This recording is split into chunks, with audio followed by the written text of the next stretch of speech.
and welcome to this very special edition of the Nerdflix podcast. Today is our very special 10th episode.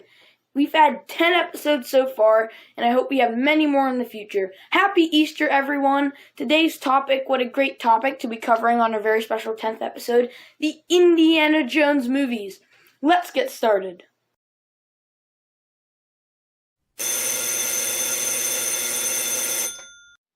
Hey, it's time for Nerdflix! Nerdflix!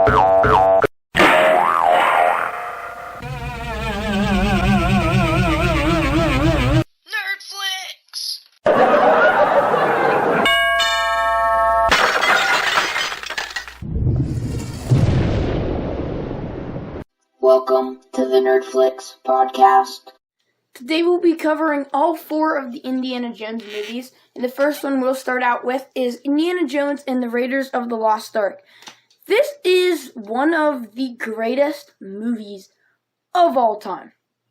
This is one of the greatest trilogies and franchises of all time. And Raiders of the Lost Ark is one of the best out of all of them. These movies cover the adventures of Dr. Henry Jones, otherwise known as Indiana Jones. And in this movie, he seeks out the Ark of the Covenant.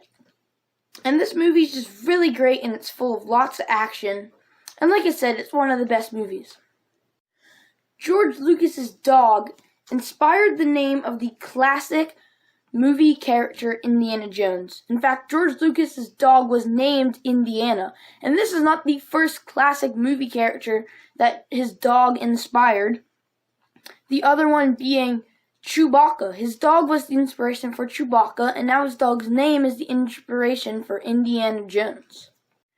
This movie ends with one of the wackiest scenes of all time, when the faces melt in Raiders of the Lost Ark after opening the Ark of the Covenant.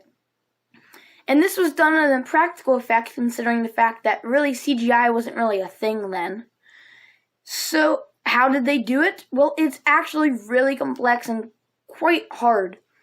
First, they needed to shoot the actor screaming. That's the easy part. Then they needed to make a mold of the actor's head. Then they made layers on layers of gelatin, resembling the layers and layers of the human skin and flesh. And then they put the model in front of heaters, and it took a full 10 minutes to melt entirely, whereas in the movie they sped it up to only a couple of seconds. In one scene, particularly towards the end of the movie, where the boat Indiana Jones is on gets attacked by Nazis, and once they get the Ark of the Covenant from the boat, they go on a submarine back to this secret island where they're camped, and Indiana Jones grabs onto the submarine and rides it all the way back to the secret island. Well, one thing that not many people question, because they don't really think about it, but is a bit of a continuity error, is that how does Indiana Jones hold his breath for that long? He's underwater most of the time. He goes all the way to that island. Well, there was a deleted scene that would have explained that. There was a scene that was deleted from the final cut of Indy holding onto a periscope that conveniently happened to be above water. So that's how he breathed all the way to the island. But Spielberg thought this scene looked kind of cheesy, so he cut it from the final cut. And he just hoped that no one else would catch the fact that that kind of doesn't make sense. And it doesn't really make sense how he held his breath all the way there, but it doesn't ruin the movie entirely. If you're a big fan of the Indiana Jones movies, you know the scene in the first movie where Indy is running throughout this marketplace, and he runs into this big bad villain who's swinging around a sword. He looks really tough. And all Indy does is pull out his pistol and shoot him, and that's the end of that. Well, if you're an even bigger fan of the Indiana Jones movies, you know that scene was improvised by Harrison Ford. But did you know why? Well, they were filming in over 100-degree heat for days, and he was very sick from all the heat, and he just didn't want to do anything. So he just improvised that. And I think that's a pretty cool fact, and I think it's a really classic scene. I'm glad they kept it.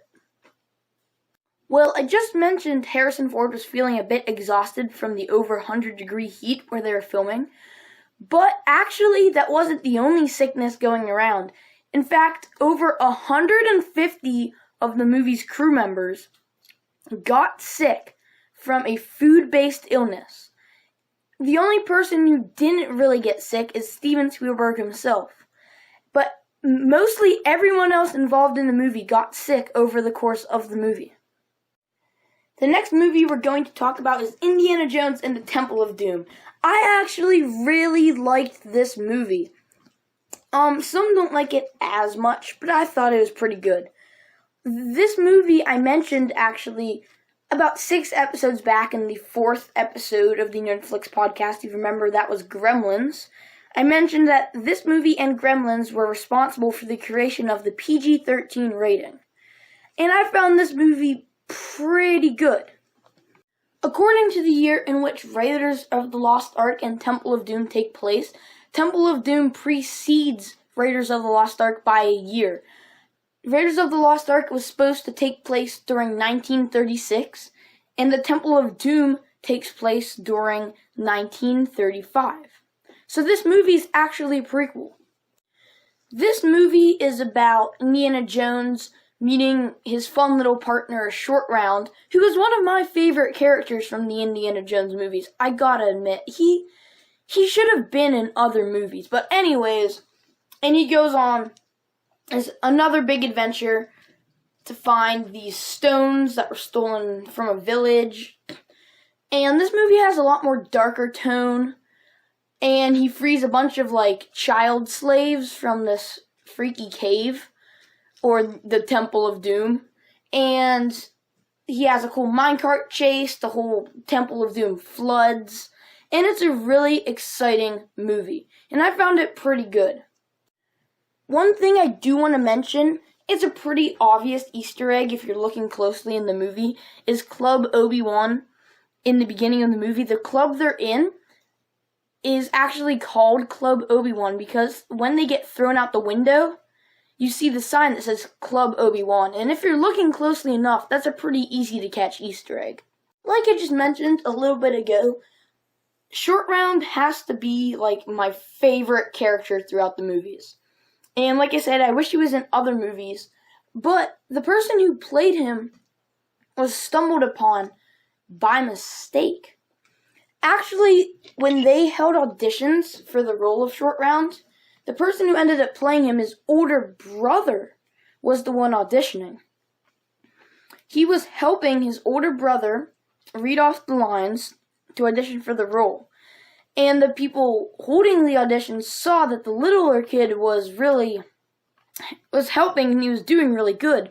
So they held a separate audition for him and he ended up getting the role. But also the actor who plays him at the time was not very good at reading English. So a lot of the things he does is improvised. Spielberg would basically just give him what was happening in the scene, such as he told him he was playing cards with Indy and he's realized he's being cheated. And that's a classic scene. I find that scene very fun and enjoyable. And the whole thing was improvised. So that's pretty cool. That kid can make up all that classic stuff that made for a really classic character. I talked earlier about the sickness that was going around through the cast and crew of Raiders of the Lost Ark. When this movie, Harrison Ford actually injured himself. In this movie, while riding an elephant in one of the scenes, Harrison Ford actually injured his back. But then he later decided that he was fine and he continued shooting. Well, in another scene, he fell backwards onto a stunt double and this time severely injured his back. And he was off the set for a very long time. And they wanted to stop shooting, but they couldn't because, they had a deadline and stuff. So they continued shooting with Ford's stunt double, who looks surprisingly a lot like him. And in the conveyor belt scene towards the end of the movie, they shot all the scenes that were behind him so you couldn't see his face. And so when you see that scene, if you rewatch the movie again, remember that's not actually Harrison Ford when you see the behind shots. Because they went on without him and they used his stunt double. Temple of Doom uses a couple cut scenes from Raiders of the Lost Ark. Some of them being sledding on that raft, jumping out of the plane with the raft and sledding down the Himalayas on it, and the minecart chase. Those are both scenes that were to be featured in Raiders of the Lost Ark, but were cut and then reused again for Temple of Doom. The next movie we'll talk about is Indiana Jones and the Last Crusade. This movie is absolutely great. It's a little bit more light and fluffy than the Temple of Doom. It's, exciting but not as gory and scary as Temple of Doom. Some say this is actually Spielberg's apology for Temple of Doom. There's no need to apologize for Temple of Doom. But Last Crusade was almost the opposite of Temple of Doom, and this was really good, and it was a really fun adventure, and I really loved this movie. This movie has our usual Indiana Jones character, but with one more extra character, Indiana Jones' father. Because Indiana Jones is actually Henry Jones Jr., so this is the Henry Jones. And this movie is really good, and it covers the adventures between Indiana Jones and his dad, and they go on a whole hunt to find the Holy Grail, and it's just a really good movie. One of the concerns Spielberg had at the start of this movie, that it was going to remind audiences too much of Monty Python and the Holy Grail. That is, by the way, if you haven't seen that, I highly recommend it. It's hilarious. But Monty Python and the Holy Grail is a movie about basically finding the Holy Grail, and so is The Last Crusade. So Steven Spielberg thought when people heard the Holy Grail, they'd immediately think of Monty Python. Well, this movie is still good, and it does have some relation to Monty Python, but the only relation is the Holy Grail. So I think it's pretty separate from that. But that was a genuine concern they had when starting this movie. One of the original ideas for this movie was to have Indiana Jones face off with a Scottish ghost on a hunt to find the Fountain of Youth. And the movie basically would have been all about this Scottish ghost. And basically, instead of finding the Holy Grail, they would have to find the Fountain of Youth. One of the ideas to go with the idea of the Fountain of Youth and the Scottish ghost was to have a chess game between Indy and the Scottish ghost. But instead of chess pieces, they were real people who had very gruesome fates if they had been knocked off the board, just like in a real chess game. So that would have been interesting, and I think it still would have made a good movie, but the direction they went with it was still good. But if they happened to make some other Indiana Jones films, that idea would not be a bad one to scrape up and use. In the final scene of The Last Crusade, we see Indiana Jones, his father, and their companions riding away into the sunset on horses. Well, these 4 horses were loaned to them, none other than the royal family of the country Jordan, which, yes, seems a little strange. Well, they were filming in that country, and they needed some horses, and they were loaned horses from the royal family. So those are some pretty special horses. The final movie we'll talk about today is Indiana Jones and the Kingdom of the Crystal Skull. This movie. Well, it's not very well received. A lot of people aren't big fans of it. I myself thought it was a pretty good movie. It was definitely not the best. It's definitely not better than any of the original 3. The problem was this one came out almost a decade after the other ones and seemed more like a reboot than a sequel. And I still thought it's pretty good. I still like it, I just don't like it as much as the originals. But some don't like it as much. Some don't like it at all, and some people just hate it. But I thought this movie was pretty good. This movie introduces the idea of aliens into the Indiana Jones world. This is where some people might not have thought it was very good. And this movie actually takes place in 1957, instead of the usual World War II time area that they would be covering in the past 3 movies. And in this one, Indiana Jones faces off against the Russians instead of the Nazis. And he's on a hunt for the crystal skulls. In this movie, he finds himself in a bomb testing area, and he gets in a refrigerator, and then he somehow survives the explosion in a refrigerator. Some find that kind of cheesy. I think it's okay. But that's Kingdom of the Crystal Skull for you. In this movie, we're also introduced to Mutt Williams, his real name being Henry Jones III. Yes, this is Indiana Jones' son. Now, where are they going to go with this after the movie? There's been rumors of an Indiana Jones 5. Will it still have Mutt Williams? I don't know. But it still seems to be that this next movie they're possibly making might be good. I'd still go and see it. Well, like I said, a lot of people didn't like this movie. But a lot of people's problems with this movie could have began with the title of the movie.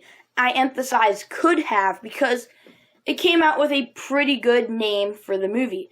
But the original names for the movies that they were throwing around could have been very corny. Some of the original ideas for the name were Indiana Jones and the Saucermen, Indiana Jones and the Giant Ants, and worst of all, Indiana Jones and the Son of Indiana Jones. Those are some pretty wacky, cheesy names. And I'm glad they went with what they did because those names could have made the movie even worse. One of the things being thrown around for this movie was Shane Connery making a reappearance as Indiana Jones' dad in the 4th installment. It would have been just a brief cameo, nothing big, but he still would have been in it. But since it was such a brief cameo, he said no to returning, because at this point, he was retired from acting, and he didn't want to come out of retirement just for a small scene. So he said no to being in this movie. In this movie, it's made decades after the original series, and it takes place decades after that, too. So, during this movie, Harrison Ford is 64 years old. But with better stunt safety than from the 80s, Harrison Ford actually did all of his own stunts in Kingdom of the Crystal Skull. Okay, now I have my friend Nathan on the phone. Say hello to the people. Hello. Well, Nathan, you are a big fan of the Indiana Jones movies, correct? Yep. Besides Indiana Jones, who is your favorite Indiana Jones character? See, that one's a hard one. Yeah. I like his son. I can't remember the name. I'm just going by blank. Mutt Williams. Yes. And that's probably my other favorite. Yeah. Now, which is your favorite movie out of all 4? The Kingdom of the Crystal Skull was good, but the firing part creeped me out, so that one's probably not. But I think I have to go with the first one. Definitely, yeah, the original. The original's usually the best. Now, how do you feel about Kingdom of the Crystal Skull? Because as you know, there's people out there who don't like Kingdom of the Crystal Skull. It's not the worst movie in the world. Definitely not. But I think the concept kind of overfetched. Like, kind of, it's not as realistic as, like, the first one. Yeah. The Ark of the yeah. Like, I think the Holy Grail, that was, like, realistic. That sounds like more Indiana Jones than him tumbling in a fridge from a nuke blast. Well, to be fair, he did drink from the Holy Grail in the 3rd movie. Yes, same with his dad. But how does his dad die? That is a good plot point that often confuses me. Yeah, I was just thinking of it the other day. It's something I just don't think I don't think George Lucas thought about that. No. Alright, well, thanks for being on, Nathan. Yeah, no problem. Well, that is it for this very special episode of the Nerdflix podcast. Thanks to Nathan for being on the show. And I hope you would join us next week. And until then, I will see you next time on Nerdflix.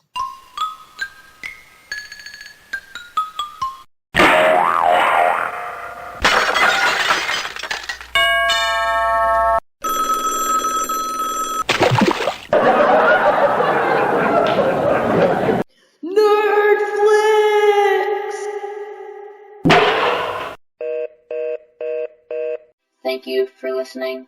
Goodbye.